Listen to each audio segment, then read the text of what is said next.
this episode, we've come to Washington, D.C., where the National Center for Black Philanthropy has convened leaders as part of the process for launching a philanthropic covenant with Black America.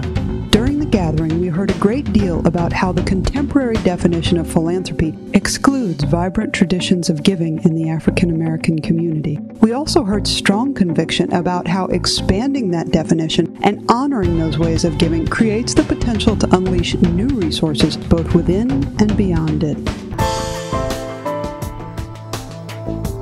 I believe in American society, historically, African Americans in particular, and I think immigrant populations more broadly, are perceived as consumers and not givers. If you're always treated as a subordinate, and what we heard from communities of color was that they got invited onto boards as, I hear the words, paint a lot. We all have a lot of assumptions about the African American community. Donors bring a lot of those assumptions to the table when they prepare to make an investment.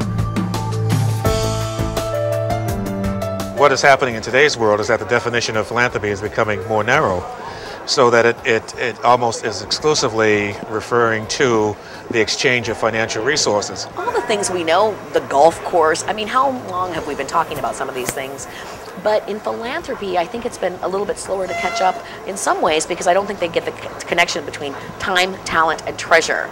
And so very often treasure is much more heavily weighted in certain communities than time and talent are. If you use the definition of philanthropy as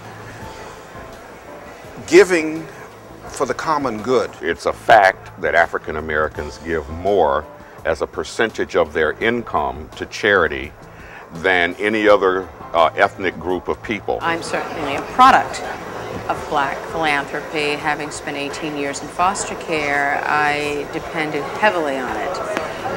The philanthropy came in a variety of ways from the Black community. I grew up in Roxbury, Massachusetts. I also grew up in rural Maine.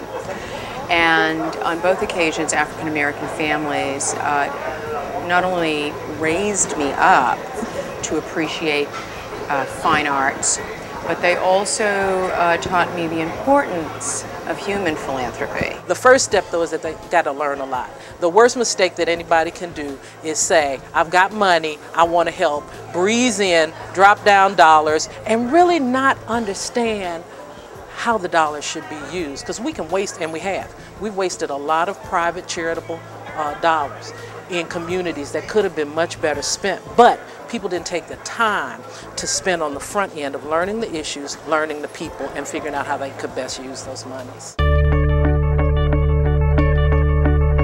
Money is important, and of course we're here largely because of money, and but it's very important for our folks to know that it isn't that having huge amounts of money.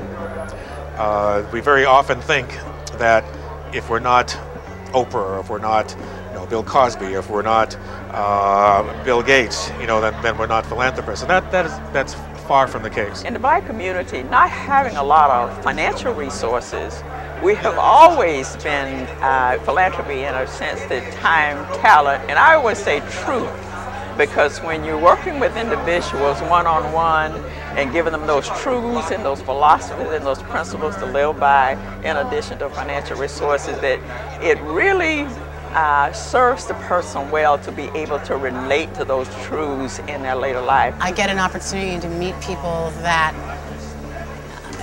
touch and change people's lives all over the world, whether it's through education or housing or shelters from abuse.